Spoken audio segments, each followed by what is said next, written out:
السلام عليكم حبايبي، شلونكم؟ اخباركم؟ ان شاء الله كلكم بخير يا ربي. اليوم وصفتنا وصفة الصمون الحجر العراقي.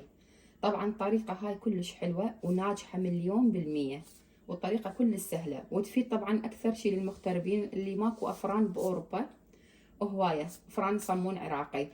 وهاي الطريقة كلش حلوة وناجحة. طبعا مكونات كلش سهلة وبسيطة. راح احتاج كيلو من الطحين. طبعا انا هنا هاي وزنته كيلو كامل. هاي مثل ما قلت لكم كيلو كامل من الطحين احتاج. هنا راح احتاج ملح. الملح حسب الرغبة، اكو ناس تحبه شوية بملوحة، انتو بكيفكم تتحكمون بالملح. هنا اني حاطة نص ملعقة طعام ملح. هنا عندي سكر ملعقة طعام.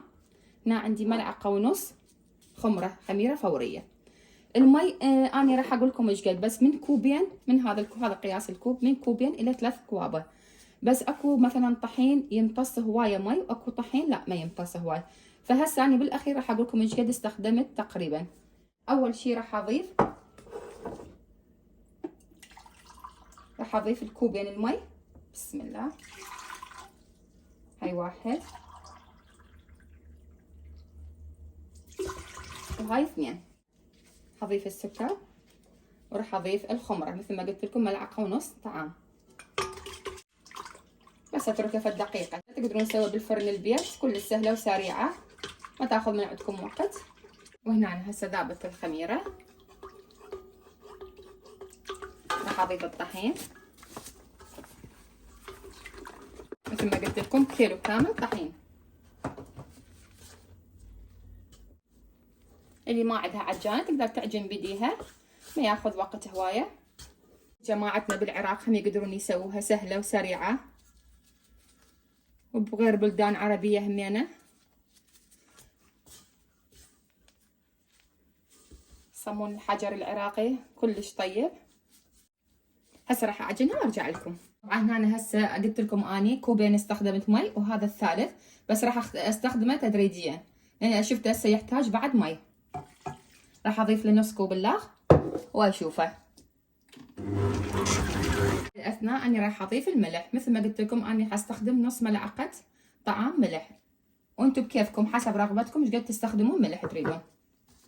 هسه راح اخليه ينعجن وياه. وهاي هسه خلصت العجينه. طبعا خليتها تنعجن تقريبا من 8 دقائق الى 9 دقائق ضبط. شوفوا القوام مالتها كلش حلو صار. هسه راح اخليها ترتاح فد 5 دقائق بعدين المها. هاي ورا ما 5 دقائق خلصت هسه مثل ما قلت لكم. حطيت لاين شيز شويه لايلون. هسه راح ارجع بس شويه اعجنها المها بالزيت، شويه بللت ايديا بالزيت.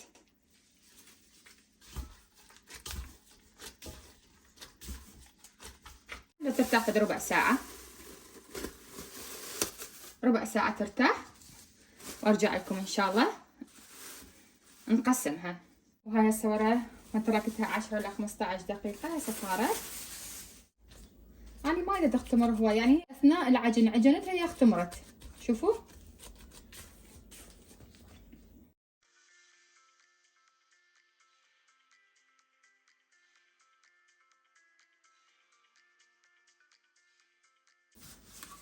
أنا هسه راح أقطعها.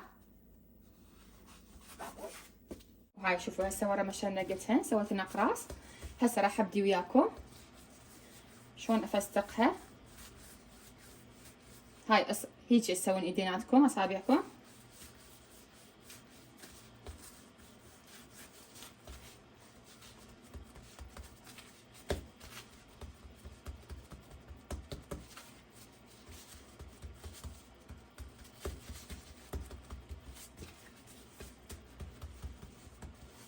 هاي شوفوا سوي واحدة ثانية وياكم.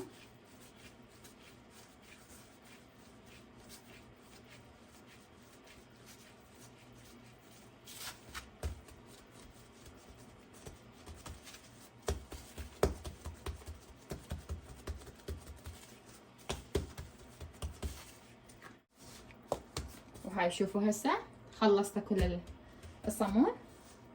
هسه راح ابدي افتح وحده وحده. ابدي من اول وحده اللي سويتها. طبعا ارش له طحين. شوفوا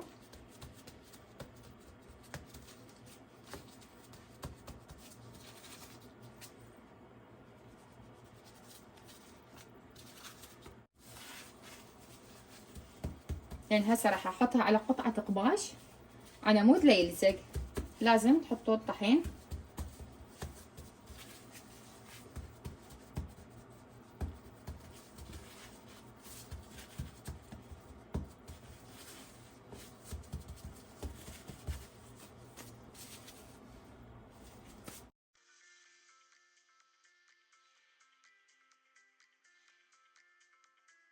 هسه ما خلصت الصمون. هسه راح اتركه تقريبا لمدة ربع ساعة يرتاح. واني هسه عالقة الفرن يحمى. وهاي هسه ورا ربع ساعة رجعت لكم. شوفوا هسه اختمرت العجينة. بهاي الاثناء انا محضرة ملعقة طعام طحين وراح اضيف له شوية مي على مود نمسح بيه وجه الصامون. تكون هيجي سائلة. حمى الفرن. هسه نبدي نحطه بالفرن.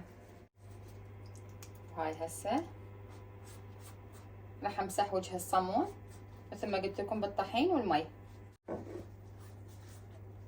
هسه راح احطه بالفرن. شوفوا شلون صعد. لازم تكون الحرارة عالية وتحطون الصينية اللي فوق. شلون نفش. وهذا شكله النهائي للصمون الحجري العراقي.